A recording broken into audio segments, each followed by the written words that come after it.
खुलुमबाय आंनि YouTube channel Arun Brahma चेनेलाव गिबियावनो गासिबो बरायबाय गिबि नोंथांमोननि गेजेराव माखासे जोंनि बर'फोरनि थासारि आरो लोगोसे गोनां बाथ्रा फोरमायनो एबा सावरायनो थाखाय नोंथांमोननि हास्थायनाय बायदि भिडिअ खालामनो थाखाय आरो समाजनि माखासे गोग्लैसोना थानाय थासारिफोरखौ दिन्थिनो थाखाय गोदान मोनसे YouTube चेनेल खुलिदों नोंथांमोनाबो गासैबो सापर्ट खालामगोन अनसायगोन आरो नोंथांमोननि बे सापर्ट अनसायनायनि गेजेरजों आं बर'नि माखासे गोबां खामानि मावनो हागोन होनना आसा खालामदों बेनिखायनो बे YouTube चेनेलखौ गासैबो सापर्ट खालामगोन आरो आंखौ अनसायगोन दिनै आं बे समाव गोदान YouTubeनि गेजेरजों मोनसे दुखुनांथाव बाथ्रा फोरमायनो नागिरदों आरो नैबे जायगानि थासारिखौ दिन्थिनो नागिरदों केमेरा पार्सन बिथांखौ दिन्थिनो गिबियावनो खावलायबाय बे जाबाय कमलपुर सिलापथारनि सिङाव थानाय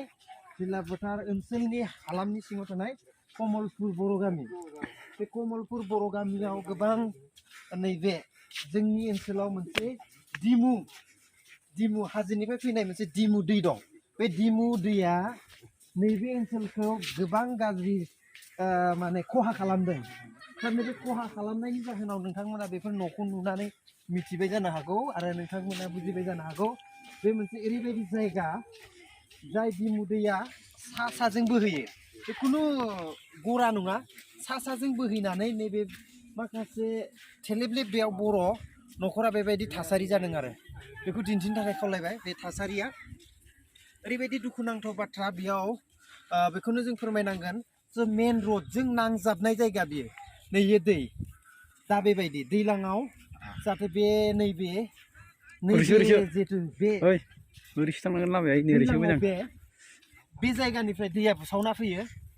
गोबां खहा खालामो बे ओनसोलखौ बेयो हाइ रड नेसनेल हाइवेनि नांजाबनाय लामा ओमफ्राय बेयाव मोनसे दिमु दै नाथाय जोंनि बे ओनसोलाव बर' सुबुंफ्रा बर' न'खरफ्रा बा गोबां न'खरफ्रा बेबायदि खैफोदजों भुगिनांना थायो नाथाय बे खैफोदनिफ्राय बासायनो थाखाय नाजानाय जों बारा नुनो मोना बेनिखायनो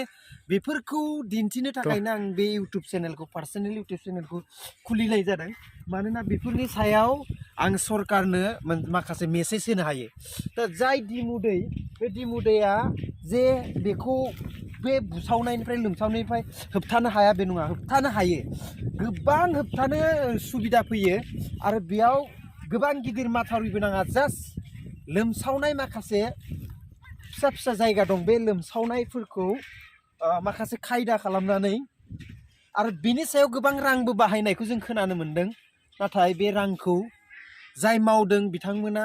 गावसोरनि मुलाम्फानि थाखायल' खामानि मावदों होननानै जोंनो खोन्थादों रायजोफ्रा मानोना बे दिमु दै बे साजों बोहैयो बिराद गिदिर नङा जे बेखौ हमथानो बा बे बुसावनाय दैखौ सिदा खालामनो हायि खुनु खोथा गैया माने बेयाव राहा दङ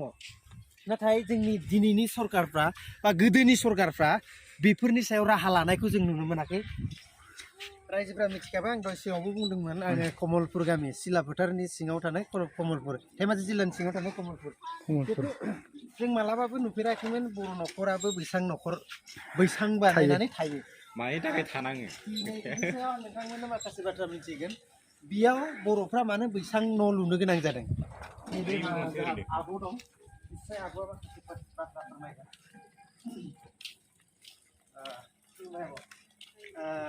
गामिखौ मा गामि होनदों कमलपुर ओरैनो बे लामायाथ' नोंसिना नांजाबनाय ना मेन हाइवे ओमफ्राय बैसां न'खौ मानो लुनाय जादों दै लोमबाय नालाय दै लोमबाय ओरैनो मा दैया लोमो नोंसिनाव इयाव दिमु दैमाया दैलाङाव लोमोना दाबो नै लामाखौबो खोआखै हाब्रु गोजा बे लामायाबो गाज्रि जेखौ नुबोखादों सिलाजोंसोना नैबे दैया बिराद नोंसोरखौ दैलांबा उसुबिदा खालामो आरोना बे माथावरिनि बेबस्था लाफेराखै मालाबा माथावरिनि बेबस्था लायाखै माथावरिनि बेबस्था लायाखै बेनो जिहेतु जोङो सिलापथाराव थानाय सिलापथार साखाथि माने आरो मेन हाइवे लामाजों नांजाबनाय बे कमलपुर गामिया मोनसे दिमु दै हाजोनिफ्राय फैनाय दिमु दै बे दिमु दैनि माखासे हमथाहाय जाहोन बे जाहोननि थाखाय बे गामिया बेबायदि बैसां लुनानै थायो बे ओरैनो बेसेसो न'खरा बेबायदि बैसां लुनानै थायो ओरै जिं थायो खोमा ना 32 न'खरा माने बेबायदि बैसां लुनानै दं आरो बेखौ जोङो नाजायोबा हायो खिन्थु दैदेनगिरिया लोगोसे जोंनि प्रतिनिधिफ्रा बेफोराव बारा गुरुत्त' होआ मानोना जों बेबायदि अबहेलाखौ जों नुबोबाय थादों थारमाने बेफोरखौनो जोङो नायबिजिरनांगोन आरो बेफोरनि सायाव खामानि मावनांगोन आरो बेफोरखौ माबायदिबा जोङो बासिनो हागोन बेखौनो नोजोर बोनानै जों खामानि मावनांगोन होननानै आसा खालामो आं बेखिनियानो दिनैनि गिबिसिन भिडिअ लाबोनायनि गुबै जाहोना आरो बेबायदिनो आं नोंथांमोननि गेजेराव बर'फोरनि आरो बर'फोरनिल' नङा आसामाव बेसेबां जोङो फिसा फिसा समयसाजों गिदिर जेंनाखौ मोगा मोगि खालामनो गोनां जायो बेनि सायाव नोंथांमोननो दिन्थिबाय थागोन बिनि गेजेरावनो जोंनि सिलापथार हालामा ओरैबायदि बर' गामि दं दे जाय बर' गामियाव फ्राय बर' गामि जोंनि सिलापथाराव बर' गामिफ्रा गं 34 दं 34नि बिथोराव गं 10था बर' गामिफ्रानो बेबायदि दै बा दैमा खाथि आरो दैलाङाव माने ओरैबायदि दै जायो बिथांमोना थानायनि जानायनि गोबां प्रब्लेम जायो माने दैया बेबायदि गोजौ गोजौ मोननायनि जाहोनानो जाहैबाय बेयाव दै जायो दैलांबाथाय नैबे गोजौ माबाना नै बिथाजों समान जायो बेनिखायनो जोंनि बर'नि माखासे जायफोरा राजनितिजों सोमोन्दो दं बिथांमोना बैफोरखौ नायनाया मोजां जायो होननानै सानो आरो आं नैबे दिनै अरुण ब्रह्म फेसबुकनि गेजेरजों बेखौनो खावलायहरनाय थाबाय इउटुबनि गेजेरजों बेखौनो खावलायहरनाय थाबाय दा अरुण ब्रह्मआ गोबां समनिफ्रायनो बेफोरबायदि जायगायाव थांनानै जोंनि धेमाजियावल' नङा गोबां गुबुन गुबुन जिल्लाफ्राव थांनानै बेबायदिनो भिडिअ खालामो सुखु दुखु बबावबा बेराम जानाय आं माने बेखौनो साबायखर होयो बिनिसिम जाहाथे फैबाय थानाय समावबो मेंनाय गैयै बानाय गैयै बेबायदिनो हाबा मावलांबाय थागोन आंबो सासे रिपर्टार हिसाबै थेवबाबो आं बेजों समान खामानि मावनो हायाखै होननानै आं सानो गावखौनो गाव आंबो गोबां फुरनायानो जाबाय थ' आं बिनि सिगां आङो रिपर्टार हिसाबै खामानि मावनाय थेवबाबो आं बेबायदि जायगा गिदिंनो हायाखै बिनिखायनो आङो अरुण ब्रह्म इउटुब चेनेलनि जा मालिक आं बिथांखौ साबायखर होनो सानो आरो जोंनि सिलापथार हालामा ओरैबायदि दुखु खस्थ' आरो गोबां फ्राय माबायानो न'खरानो गोरिब बेखौ बुंनांगोन आरो दिनै बेबायदिनो कमलपुर गामियाव बे दिमुग दैमा दङ बेयाव दैलां जाबाय दै लोमो आरो बेबायदिनो मोनसे जायगा दंबावो बैहाय जोङो बेफोरखौ उनाव सावरायबाय थागोन आरो बेफोरखौ जोङो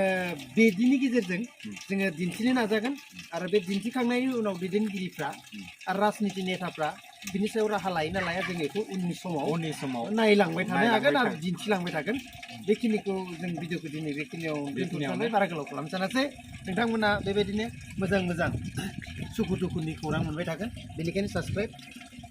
लाइक शेयार आरो साबस्क्राइब आरो बयबो सापर्ट खालामनानै हो आरो बयबो अनसायना लागोन होननानै आङो